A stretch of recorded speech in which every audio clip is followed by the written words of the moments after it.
Yes, good morning everyone. Now again I am here. तो आप सभी लोग कैसे हैं? और आई होप आप सभी लोग अपने घर में अच्छे होंगे, स्वस्थ होंगे और आप लोगों ने अपनी एग्ज़ाम की तैयारी शुरू भी कर दी होगी। तो बेटा आप लोग की थोड़ी सी हेल्प करते हुए हम आज अपना रिवीज़न फर्स्ट ले रहे हैं। और इस फर्स्ट वाले रिवीज़न में हम लोग सबसे पहले अपना ग्रामर पढ़ेंगे। बेटा ग्रामर यानी कि हमारा हिंदी व्याकरण जो है, आपके पास एक बुक है पेंसिल बुक करके, है ना। तो इसका जो सेम वन वाला है बुक, उसमें हम लोगों ने लास्ट टाइम कुछ चैप्टर्स पढ़े थे, है ना। 1 से लेकर 10 तक के हमने कुछ चैप्टर्स पढ़े हैं। और आज हम अपने रिवीजन में उन सभी चैप्टर्स को शॉर्ट रूप में, है ना, आज फिर से एक बार एक्सप्लेन कर रहे हैं बेटा। चूँकि कुछ बच्चे हैं जिन्होंने कुछ कक्षाएं शायद जो है अटेंड नहीं की हैं और कुछ बच्चे ऐसे होंगे जिनको अभी कुछ डाउट होंगे। तो जैसे कि हमारे बुक की एक्सरसाइजेज जो हैं वो तो आपकी बुक में कंप्लीटेड है ना। हमने जो भी लेखन कार्य करवाया है वो आपके पास किया हुआ है, लेकिन सबसे मुख्य क्या होता है, टॉपिक को समझना। तो आज हम बहुत ही संक्षिप्त रूप में किंतु प्रत्येक टॉपिक को, प्रत्येक विषय को फिर से एक बार आप लोग को एक्सप्लेन कर रहे हैं, क्योंकि रिवीजन यानी कि पुनः अभ्यास का मतलब ही होता है कि किए हुए कार्य को फिर से प्रैक्टिस करना। ठीक? तो इस कार्य के अंतर्गत हम जैसे चैप्टर है हमारा पहला आपका था भाषा और व्याकरण, है ना। हमने अपने सबसे पहले चैप्टर में बेटा भाषा के बारे में पढ़ा था कि भाषा किसे कहते हैं। तो नॉर्मली सबसे सरल रूप में यदि हम भाषा को एक्सप्लेन करते हैं तो उसका एक ही लाइन का डेफिनेशन बनता है कि भाषा वह माध्यम है बेटा जिसके द्वारा हम अपने मन के विचारों और भावों का आदान प्रदान करते हैं, है ना।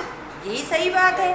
भाषा क्या होती है, हमारे मन में यदि कोई बात उठ रही है, कोई विचार आ रहा है, कोई फीलिंग्स आ रही है और यदि हम उसको एक्सप्रेस करते हैं तो उसको एक्सप्रेस करने के लिए हम जो मीडियम यूज़ करते हैं, यानी कि हम जो भी तरीका अपने मन की बात को बताने के लिए या सामने वाले के मन की बात को जानने के लिए प्रयोग करते हैं, वो जो तरीका होता है उसे हम लोग भाषा कहते हैं बेटा।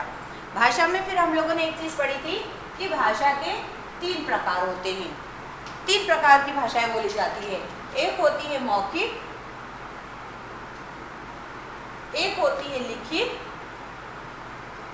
और तीसरी होती है सांकेतिक, है ना।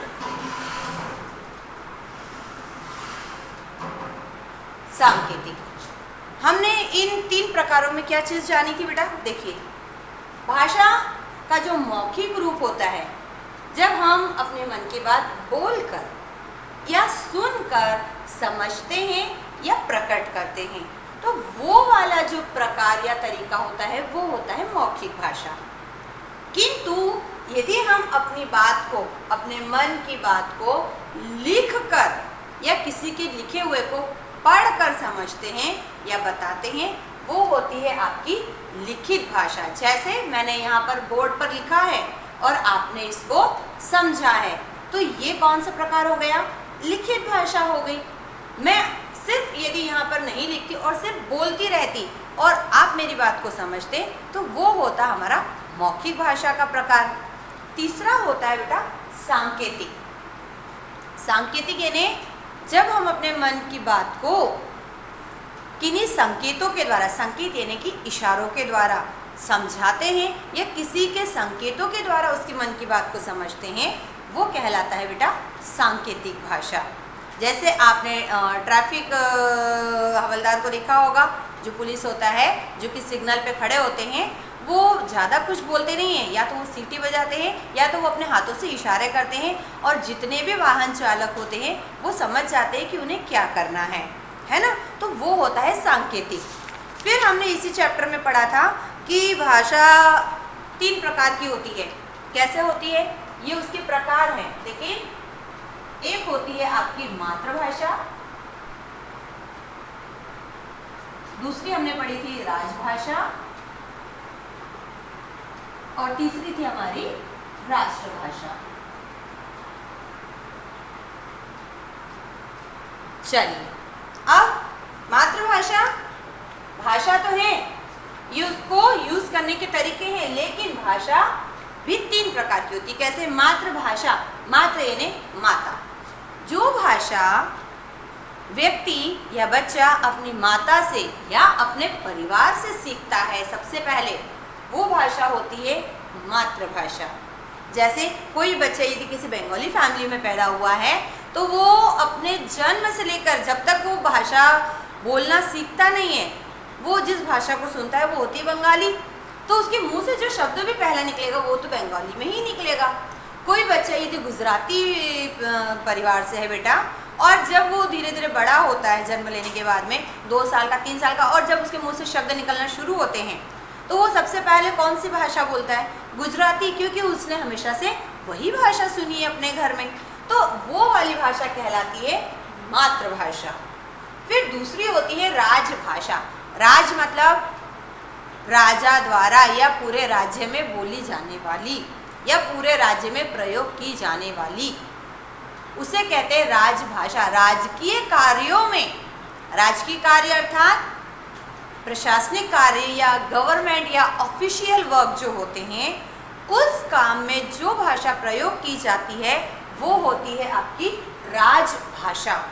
जैसे कि हमारे जितने भी कार्यालय हैं बेटा, जो शासकीय कार्यालय होते हैं, जैसे कि आपके कोर्ट होता है ना, फिर आपकी जैसे नगर पालिका होती है, और आपके जो शिक्षा संबंधी कार्य होते हैं, तो जितने भी प्रशासकीय कार्य होते हैं उसमें जितनी भी फाइलें होती हैं, डॉक्यूमेंट्स होते हैं, वो सारे जो होते हैं वो जिस भाषा में लिखे पढ़े या प्रयोग किए जाते हैं वो वाली भाषा होती है हमारी राजभाषा। आपको बता दें कि हमारी राजभाषा हिंदी है, ठीक है। फिर तीसरी भाषा है आपकी बेटा राष्ट्रभाषा। राष्ट्रभाषा जब किसी राष्ट्र के बहुत बड़े क्षेत्र में या बहुत अधिक लोगों द्वारा जो भाषा प्रयोग की जाती है, मान लीजिए अगर देश की जनसंख्या 1 करोड़ है, तो उस अगर 1 करोड़ में 90 लाख लोग यदि एक ही भाषा प्रयोग करते हैं, या 70% लोग भी अगर किसी एक ही भाषा को प्रयोग करते हैं, तो वो भाषा सीधे सीधे क्या डिक्लेयर हो जाती है? उस देश की राष्ट्रभाषा। जैसे कि हमारे देश की राष्ट्रभाषा हिंदी है, मान्यता नहीं है अभी मिली है, किंतु फिर भी हमारे भारत में अधिकतर लोग हिंदी भाषा को जानने वाले हैं, बोलने वाले हैं और समझने वाले हैं, इसलिए भी हिंदी को राष्ट्रभाषा के लिए माना जा रहा है और बहुत जल्द उसकी मान्यता भी मिलेगी, ठीक है। फिर हमने इसी पार्ट में पढ़ा था व्याकरण।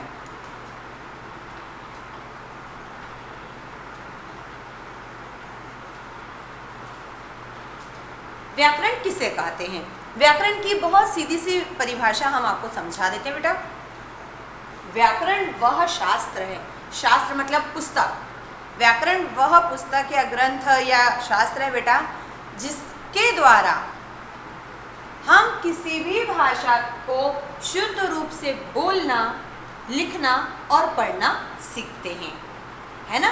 यानी कि व्याकरण एक ऐसी पुस्तक है जिसमें भाषा के नियम लिखे होते हैं कि इस भाषा को कैसे बोलना चाहिए, इस भाषा में कौन सा शब्द, कौन सा वाक्य कहाँ आना चाहिए, कौन सा चिन्ह लगना चाहिए, कौन सा शब्द कहाँ पर किस तरह से प्रयोग होना चाहिए। तो वह जो पुस्तक है उसे कहते हैं व्याकरण बेटा। व्याकरण के 4 मुख्य अंग होते हैं, है ना।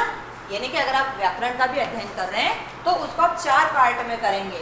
वो कौन से होते हैं 4 अंग? देखिए, पहला होता है वर्ण विचार, दूसरा होता है शब्द विचार, तीसरा होता है वाक्य विचार,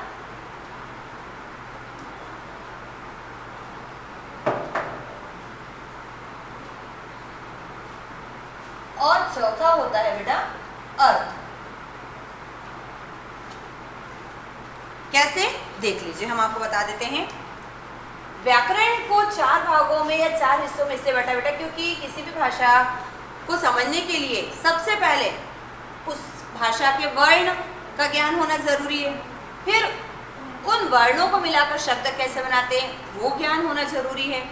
भाई आप अपने मन की बात बोलने के लिए भाषा का प्रयोग कर रहे हैं तो अपने वाक्य को बनाने के लिए आपको शब्द तो चाहिए। फिर होता है वाक्य विचार। यानी कि अगर कोई भी भाषा, हिंदी भाषा है तो हिंदी भाषा में वाक्य कैसा होना चाहिए, उसके वाक्य में पहले कर्ता, फिर कर्म और फिर क्रिया होनी चाहिए। ये हिंदी भाषा का नियम है और ये नियम हमको कहाँ पर पता चलता है, व्याकरण में जब हम वाक्य को पढ़ते हैं। और चौथा उसका जो मुख्य भाग है वो होता है अर्थ। यानी कि हिंदी भाषा में अगर आपने वर्ण जान लिए, शब्द बनाना सीख लिया, वाक्य बनाना, लेकिन उसका अर्थ सही कैसे निकलेगा वो सारा ज्ञान भी हमको व्याकरण में पता चलता है बेटा। तो ये चारों का अध्ययन हम लोग किस में करते हैं, व्याकरण शास्त्र में करते हैं। ठीक है, फिर हमने सेकंड चैप्टर पढ़ा था आपका, चूँकि इसके जितने भी अभ्यास प्रश्न है बेटा, एक्सरसाइजेस वो आपकी बुक में किए हुए हैं। हमने आपको इसका जो मुख्य बिंदु है वह इसलिए एक्सप्लेन किया कि अगर आपको ये चीज़ समझ में आती है तो आप इसके एक्सरसाइजेस भी आराम से कर सकते हैं। ठीक है, और रही रिटर्न में एक्सरसाइज का रिवीजन की, वो हम लोग अपनी वर्कशीट्स में कर ही रहे हैं, लेकिन हमने पहले कहा कि एक्सप्लेनेशन बहुत ज़रूरी है तो वो हम पहले कर रहे हैं। सेकेंड चैप्टर आपको दिया गया था बेटा वर्ण और मात्राएं। जैसा कि हमने पहले ही बोला था कि इसका फर्स्ट पार्ट क्या होता है, वर्ण और मात्राएं, है ना। ये है वर्ण और मात्राएं। वर्ण और मात्राओं में हमने ये पढ़ा था कि वर्ण किसे कहते हैं। ध्वनि की सबसे छोटी इकाई को वर्ण कहते हैं।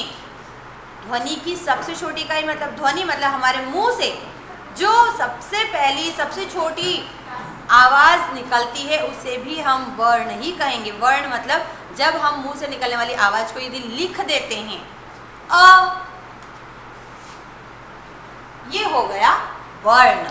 वर्ण यानी अक्षर। ठीक है, फिर होता है वर्णमाला।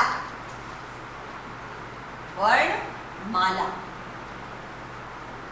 वर्णों से मिलकर वर्णमाला बनती है, या सिंपली वर्णों के व्यवस्थित क्रम को वर्णमाला कहते हैं, है ना। हमने पहले बोला हमारे मुंह से अलग अलग ध्वनियां निकलती तो बहुत सारे वर्ण हैं। उन वर्णों को जब हम एक सिस्टमेटिक क्रमबद्ध रूप में लिख देते हैं वो कहलाता है बेटा वर्णमाला। ठीक है, अब हिंदी भाषा की वर्णमाला में दो प्रकार के वर्ण हैं, ये है स्वर और ये है व्यंजन। ठीक है, हमने ये पढ़ लिया था। वर्णमाला दो हिस्सों में बटी है, स्वर और व्यंजन। स्वर होते हैं 11 और व्यंजन होते हैं 33, और एक और होता है अयोगवाह, ये होते हैं 2।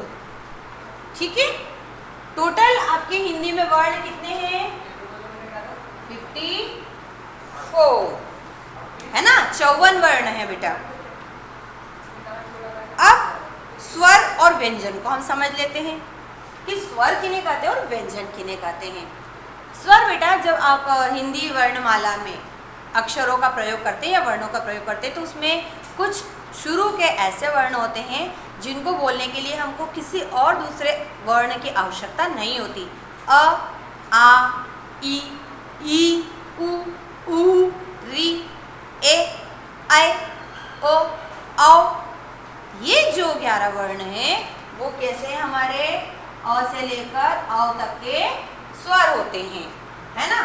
और क से लेकर य तक के जो होते हैं वे सारे वर्ण क्या होते हैं, व्यंजन होते हैं। क्यों, जिन अक्षरों को बोलने में स्वर की सहायता लगती है वे अक्षर व्यंजन कहलाते हैं। ओके, हाँ, दो हमारे स्वर ऐसे हैं या अक्षर ऐसे हैं जो ना तो स्वर में आते हैं ना ही व्यंजन में आते हैं, जिन्हें हम अयोगवाह कहते हैं बेटा। क्या कहते हैं, अयोगवाह। ठीक है, क्यों कहते हैं, क्योंकि ये दो ऐसे स्वर अक्षर है बेटा जो एक निश्चित जगह से नहीं निकलते। इनकी उच्चारण के जो स्थान है वो आधा इसमें आता है और आधा इसके उच्चारण स्थान में आता है। इसलिए ये वाले वर्ण न स्वर होते हैं ना व्यंजन होते हैं, बल्कि ये क्या कहलाते हैं, अयोगवाह। ठीक है, अब हम ये भी जान लेते हैं कि स्वर 3 प्रकार के होते हैं। एक होता है आपका पहला, कोई बताएंगे स्वर कितने प्रकार के होते हैं? ह्रस्व स्वर, ह्रस्व यानी छोटे वाले। फिर होते हैं दीर्घ स्वर, जिन स्वरों को बोलने में ह्रस्व से थोड़ा ज्यादा समय लगता है, जैसे अ, ई, उ। ये बहुत कम समय में बिना ज्यादा प्रेशर के बोल देते हैं। दीर्घ मतलब जिनको ह्रस्व से थोड़ा डबल टाइम लगता है, आ, उ, ई, ये दीर्घ स्वर होते हैं। और एक होता है प्लुत स्वर, जिसका प्रयोग तो होता है मगर सुनाई देता है, दिखाई नहीं देता है। प्लुत स्वर हिंदी वर्णमाला में सिर्फ एक ही माना गया है बेटा, ठीक है। फिर हम लोगों ने पढ़ा था मात्राएं। एक चीज और बता दे बेटा, स्वर हमारे जितने भी हैं, ये जो 11 स्वर है ना, ये स्वतंत्र रूप से भी प्रयोग होते हैं और मात्राओं के रूप में भी व्यंजन के साथ में प्रयोग होते हैं। कैसे? आ की मात्रा, ई की मात्रा, बड़ी ई की मात्रा, ऊ की मात्रा, ऊ की मात्रा, री की मात्रा। तो ये सारे स्वर जो हैं वे जब इनके साथ में प्रयोग होते हैं तो वे मात्रा कहलाते हैं। फिर व्यंजन भी आपके 3 प्रकार के होते हैं। ये कौन कौन से होते हैं, कोई बता सकते हैं? पहला होता है स्पर्श व्यंजन, जब आपकी जीभ जो होती है या जो जिह्वा होती है वो आपके मुख के जिन जिन हिस्सों को टच करती है और वहां से जो व्यंजन निकलते हैं वो स्पर्श व्यंजन होते हैं। फिर होता है अंतस्थ व्यंजन। अंतस्थ व्यंजन मतलब जो व्यंजन हमारे गले से निकलने वाली वायु के साथ में निकलते हैं वे होते हैं अंतस्थ व्यंजन। और तीसरे व्यंजन होते हैं बेटा ऊष्म व्यंजन, यानी कि जिन अक्षरों को जब हम बोलते हैं ना मुख से, स, श, ह, ऐसे वाले अक्षर व्यंजन जिनको बोलते समय गले से थोड़ी गर्म हवा निकलती है। ऊष्म का मतलब ही होता है गर्म, तो ऐसे वाले व्यंजन क्या कहलाते हैं? हमारे ऊष्म व्यंजन कहलाते हैं। इसके अलावा आपके व्यंजनों में और 2 प्रकार भी होते हैं।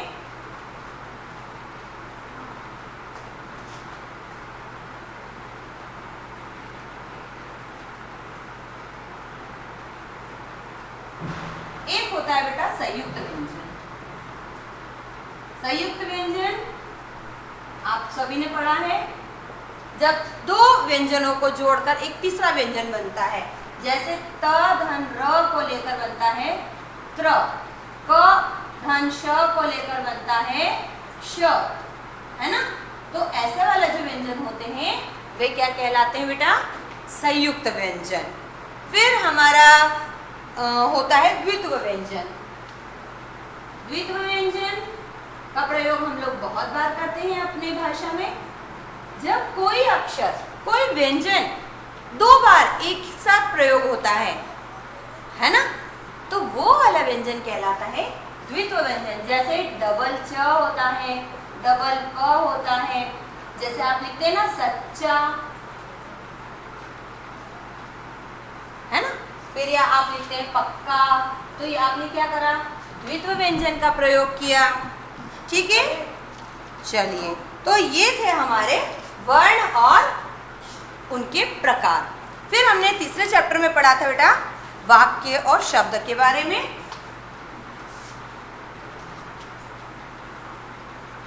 शब्द और वाक्य, शब्द और वाक्य में हमने पढ़ा था कि वर्णों को जोड़कर जो अर्थपूर्ण एक नया हमें चीज प्राप्त होती है उसे कहते हैं हम शब्द, या 2 अर्थपूर्ण वर्णों के मेल से बनने वाला अर्थ जो होता है वो कहलाता है शब्द बेटा। बहुत सरल रूप में आप कह सकते हैं कि सार्थक ध्वनि समूह को शब्द कहते हैं। सार्थक ध्वनि समूह, सार्थक मतलब जिसका मीनिंग हो, ध्वनि मतलब मुख से निकलने वाली आवाज, और समूह मतलब ग्रुप। एक ऐसा समूह जिसमें 2 या 2 से अधिक ध्वनियां होती हैं और जिनका मीनिंग होता है। जैसे कि हमने लिया क, ये ध्वनि है, फिर म की ध्वनि और फिर ल की ध्वनि, और फिर इन तीनों का मैंने समूह बना दिया क म, और अगर इसका अर्थ निकल रहा है इसका मतलब ये शब्द है। क का स्वतंत्र उच्चारण है, म का स्वतंत्र उच्चारण है और ल का भी स्वतंत्र उच्चारण है और इनके अर्थ होते हैं।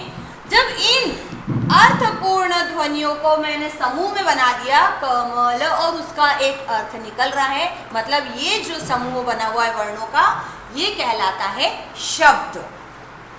ओके, इसके बाद में हम ये जानते हैं बेटा कि शब्द जो होते हैं उनका हमने वर्गीकृत किया। वर्गीकृत मतलब उनको डिफाइन किया हुआ है।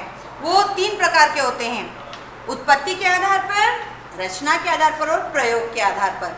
सिंपली आपको मैं बताती हूँ, एक होता है बेटा तत्सम। तत्सम शब्द, तत्सम शब्द की परिभाषा सरल है।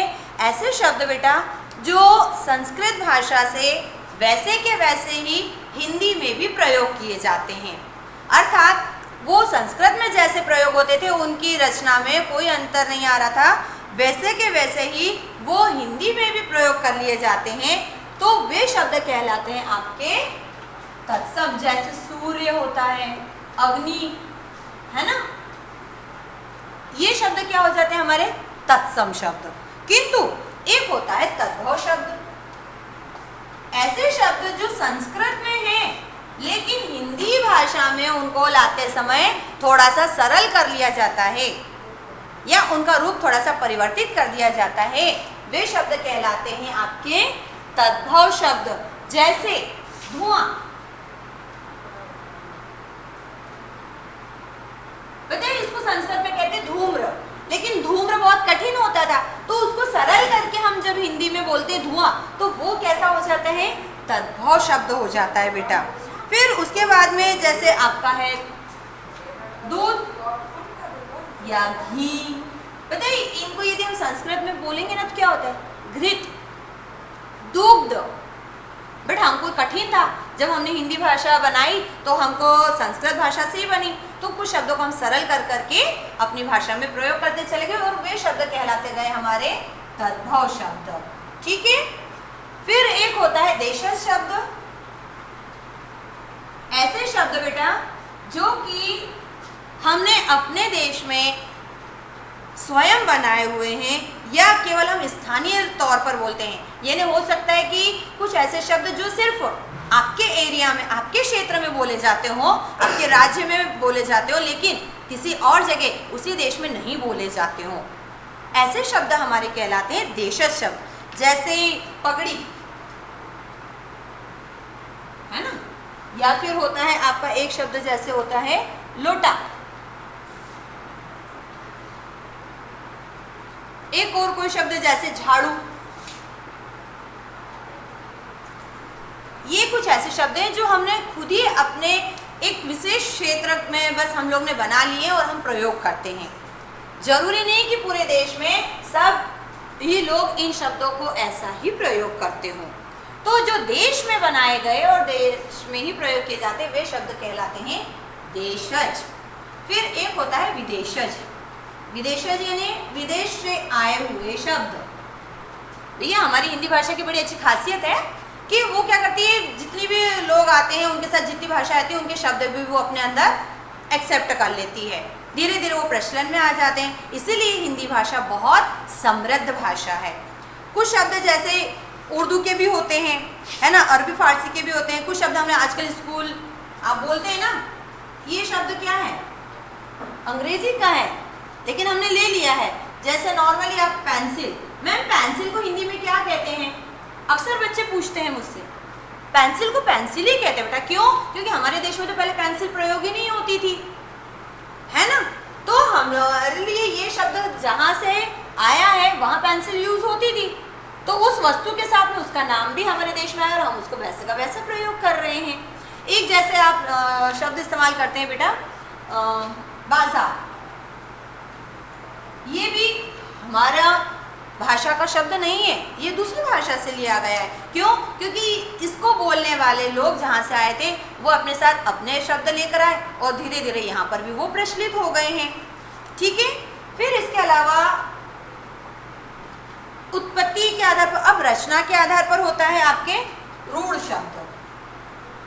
रूढ़ शब्द ऐसे शब्द बेटा जिनका एक पर्टिकुलर अर्थ होता है और हमेशा वही अर्थ होता है।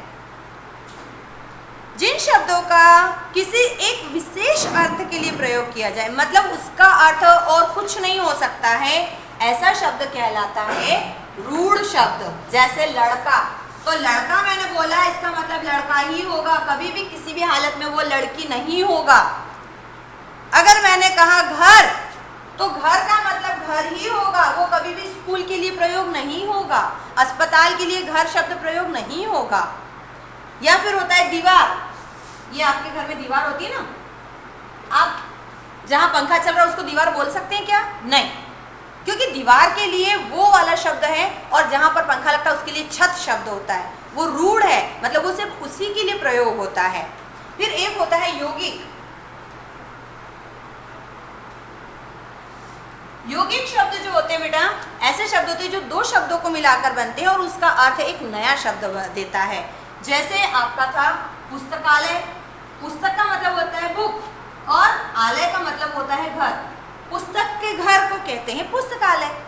सब्जी जो खाई जाती है और वाला मतलब बेचना, जो व्यक्ति होता है। लेकिन अगर मैंने बोला सब्जी वाला, मतलब एक ऐसा आदमी जो सब्जी बेचता है। मिठाई वाला, मिठाई धन वाला, मिठाई खाने की चीज़ें वाला आदमी है, मगर मिठाई बेचने वाला मिठाई वाला हो जाता है। ओके। फिर एक होता है रेलगाड़ी, जैसे आप लोग यूज़ करते हैं ना, रेल एक वाहन का नाम है। गाड़ी का ऑलरेडी एक मतलब होता है वाहन। बस को भी आप गाड़ी बोल सकते हैं, आपके घर में कार खड़ी है जो वो भी गाड़ी ही है। लेकिन मैंने कहा रेलगाड़ी, वो वाहन जो रेल है और गाड़ी की तरह प्रयोग होता है, वो होता है रेलगाड़ी। तो जब दो शब्दों को मिलाकर एक नया अर्थ देने वाला शब्द बनता है, वो कहलाता है बेटा हमारा यौगिक शब्द। और तीसरा होता है योग रूढ़। इसमें पता है क्या खासियत होती है? इसका नाम क्या है? देखिए, योग रूढ़, यानी रूढ़ के भी गुण हैं और यौगिक के भी गुण हैं। कैसे हैं? इसमें पता है क्या होता है?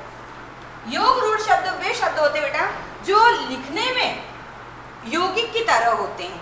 जैसे हमने एक शब्द लिख दिया नीलकंठ, नीलकंठ।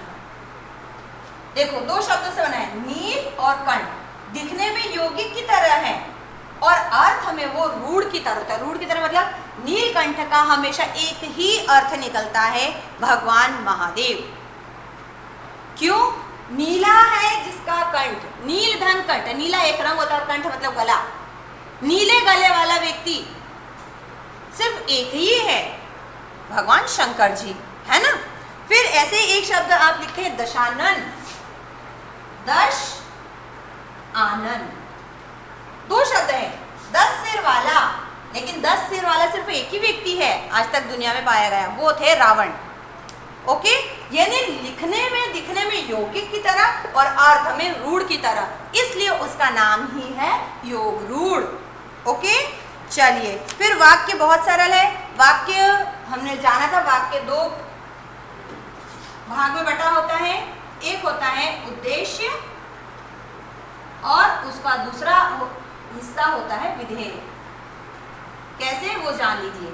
राम खाना खाता है,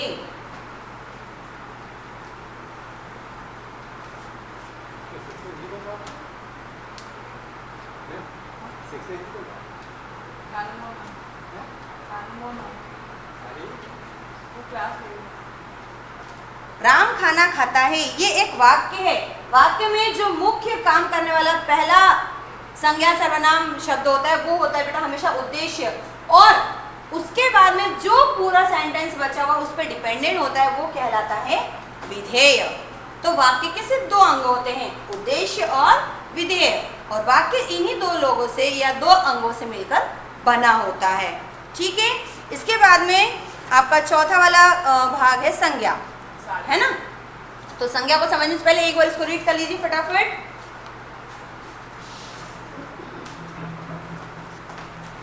संज्ञा, संज्ञा वैसे तो हमारे बच्चों ने बहुत आराम से पढ़ा हुआ है और सबको अच्छे से समझ में आता है कि संज्ञा किसे कहते हैं। फिर भी एक बार हम आपको बता देते हैं। संज्ञा किसी व्यक्ति, वस्तु, स्थान, प्राणी, भाव के नाम को संज्ञा कहते हैं। या सरल रूप में अगर मैं कहूँ, नाम को संज्ञा कहते हैं। नाम को संज्ञा कहते हैं। ठीक है, इजीली आप अपने पूरे दिन भर में भाषा में जितने भी शब्द यूज करते हैं उसे संज्ञा कहते हैं। चाहे मेरा नाम हो, चाहे इस वस्तु का नाम हो, चाहे इस जगह का नाम हो, चाहे आपके मन में उठने वाली कोई भी फीलिंग हो। हंसी आ रही है, संज्ञा है। रोना, संज्ञा है। मीठा, संज्ञा है। पुस्तक, संज्ञा है। राम, संज्ञा है। ओके, तो जितने भी नाम होते हैं वो क्या कहलाते हैं बेटा? संज्ञा कहलाते हैं। संज्ञा 5 प्रकार की होती है। एक होती है व्यक्तिवाचक। व्यक्तिवाचक संज्ञा मतलब जब स्पेशली कोई नाम लिया जाता है, ऐसा नाम जो सिर्फ एक किसी विशेष के लिए होता है।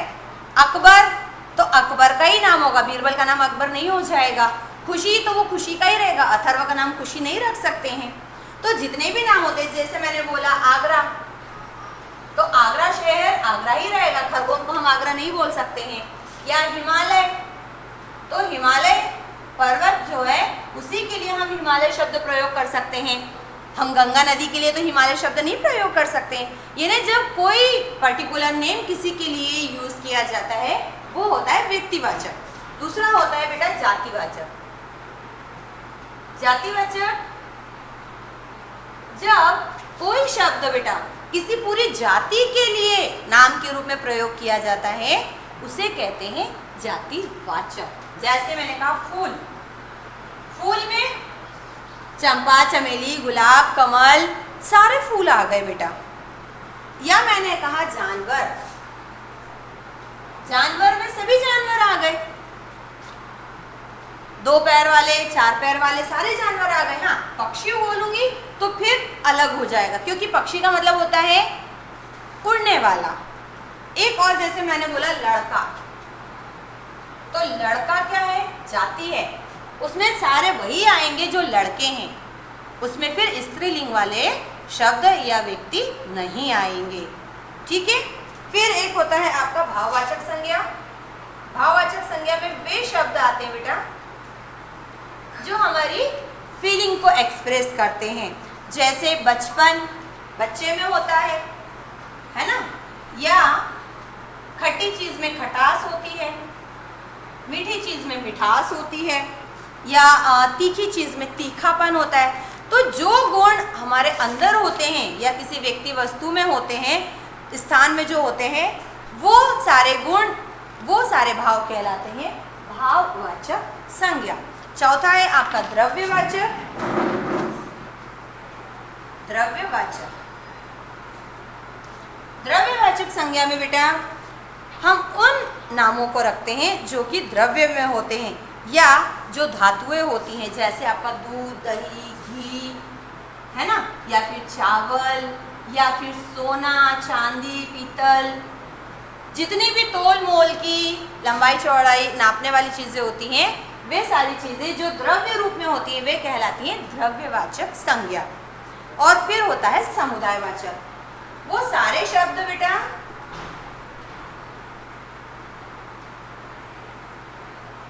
जिनका प्रयोग हम हमेशा ग्रुप में करते हैं। ग्रुप में करते हैं जैसे लोग, सेना या कक्षा, जो हमेशा ग्रुप में प्रयोग होता है। कितने सारे लोग खड़े हैं, हम हमेशा यही शब्द बोलते हैं। कक्षा मैंने बोला, कक्षा 1 के बच्चे यहाँ हैं। अब कक्षा 1 में अगर एक बच्चा है तो भी वो कक्षा 1 कहलाएगी, और अगर उसमें 10 है तभी वो कक्षा 1 कहलाएगी। कक्षा 5वीं के छात्र यहाँ हैं, भले ही उस क्लास में 2 बच्चे हों, वो आके खड़े हो जाएंगे। और अगर 100 है तभी वो कक्षा 5वीं ही कहलाएगी। कक्षा 1 और कक्षा 5वीं दोनों एक समान नहीं हो सकते हैं, क्योंकि वो शब्द कैसा है? कक्षा समुदायवाचक है बेटा। ठीक है, इसके बाद में फिर हमने पढ़ा था लिंग के बारे में। लिंग शॉर्ट फॉर्म में सबको पता है कि जो शब्दों की जाति बताते हैं वे शब्द लिंग कहलाते हैं। लिंग 2 प्रकार के होते हैं, स्त्रीलिंग और पुल्लिंग। हाँ, हमारे लिंग में हमें कुछ नियम दिए गए बेटा कि कुछ शब्द हमेशा पर्टिकुलर पुल्लिंग ही होते हैं। जैसे आपके दिनों के नाम सोमवार, मंगलवार, बुधवार, या फिर महीनों के नाम, देशों के नाम, पर्वतों या पेड़ों के नाम, ग्रहों के नाम, ये हमेशा पुल्लिंग होते हैं बेटा। उसी तरह स्त्रीलिंग शब्दों की भी एक नियम होता है कि कुछ ऐसे शब्द हैं जैसे नदियों के नाम, गंगा, यमुना, सरस्वती, भोजन मतलब खाने की चीज़ों के नाम, आपकी भाषाओं के नाम, ये हमेशा स्त्रीलिंग होते हैं। कैसे होते हैं? स्त्रीलिंग होते हैं। हाँ, कुछ शब्द ऐसे होते हैं जो दोनों लिंग में समान होते हैं, जैसे खिलाड़ी होता है, प्रधानमंत्री, या इंजीनियर होता है, या डॉक्टर, डॉक्टर निशा, डॉक्टर राहुल, दोनों डॉक्टर लगेगा उनके आगे, क्योंकि वो एक पद होता है जो स्त्रीलिंग और पुल्लिंग दोनों में सेम यूज़ होता है। लिंग बदलने के नियम आपकी पुस्तक में दिए और हमने समझाए भी थे। कभी आ, ई या इन लगाकर भी उसको स्त्रीलिंग में परिवर्तित किया जाता है। फिर आपको अगला पार्ट दिया था वचन। वचन सबको पता है, जिन शब्दों से हमें संज्ञा सर्वनाम की संख्या पता चलती है वो वचन कहलाता है। वचन दो प्रकार के होते हैं, है ना, एक वचन और बहुवचन होते हैं। एक वचन से बहुवचन बनाने के भी आपको नियम दिए हैं। कभी आ को ए में बदल सकते हैं, ए में बदलकर, या फिर ई को इया में बदलकर हम लोग उसका बहुवचन बना सकते हैं। ये सारी एक्सरसाइज भी आपकी बुक में दी हुई है और वचन बहुत सिंपल चीज़ है, ठीक है। फिर हमने पढ़ा था कारक। कारक एक बार और आपको थोड़ा सा एक्सप्लेन कर दे रही हूँ। कारक बेटा उन शब्दों को कहते हैं जो वाक्य में आए हुए संज्ञा सर्वनाम का संबंध वाक्य के दूसरे जो भाग होता है या अंग होता है उससे प्रदर्शित करते हैं। जैसे राम साइकिल से विद्यालय जाता है। राम है, साइकिल है, विद्यालय है, जाता है, तो हमने बीच में लगाया से के द्वारा हमको ये पता चला कि राम का संबंध साइकिल से और वो साइकिल के द्वारा विद्यालय जा रहा है। तो कुछ ऐसे छोटे छोटे से शब्द जिनके द्वारा वाक्य का जो संज्ञा या सर्वनाम होता है उसका संबंध वाक्य की दूसरी जो क्रिया या अगर उसमें और कोई संज्ञा सर्वनाम है उनसे प्रदर्शित होता है, वो कहलाते हैं कारक। कारक याद रखिए 8 प्रकार के होते हैं। कितने होते हैं? 8 प्रकार के होते हैं।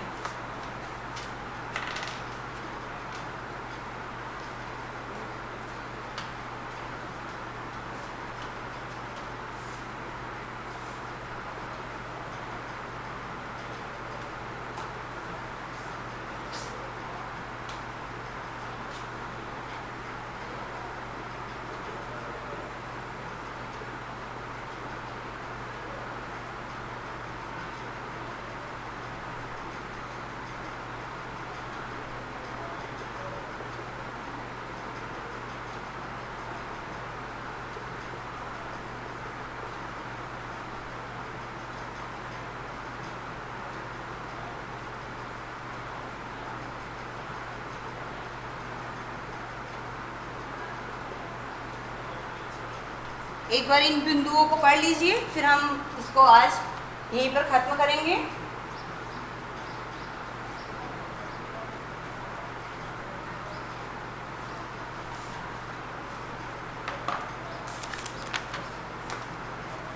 देखिए बेटा, कारक बहुत शॉर्ट में फिर से बता रही हूँ। संज्ञा सर्वनाम के जिस रूप से उसका संबंध हमें क्रिया या वाक्य के दूसरे अंगों से पता चलता है उसे हम कारक कहते हैं। कारक 8 प्रकार के होते हैं। 8 प्रकार के पहला होता है कर्म, अर्थात वाक्य में जो भी कार्य दिया गया होता है कर्ता, उसको करने वाला। तीसरा होता है करण, जिसके द्वारा करता है। चौथा होता है संप्रदान, जिसके लिए वो करता है। अपादान, जिससे वो अलग होता है। संबंध, जब दो संज्ञा सर्वनाम का आपस में संबंध होता है, जैसे का, के, की। फिर होता है अधिकरण, अधिकरण मतलब उसका बेस। और संबोधन मतलब जो उसको हम पुकारने के लिए कोई शब्द प्रयोग करते हैं, ठीक है। अब कारक की ज़रूरत क्यों होती है? वाक्य का सही अर्थ प्रकट करने के लिए हमें कारक की आवश्यकता होती है। तो ये जितने भी चैप्टर हमने आज रिवाइज किए हैं, आप इनको एक बार घर पर पढ़िए, इनसे संबंधित एक्सरसाइज का रिवीजन कीजिए, और यदि कोई डाउट आता है तो आप हमसे पूछ सकते हैं। हम अपने अगले लेक्चर में फिर से इसको कंटिन्यू रखेंगे बेटा, ठीक है। तो तब तक के लिए bye bye. Best of luck.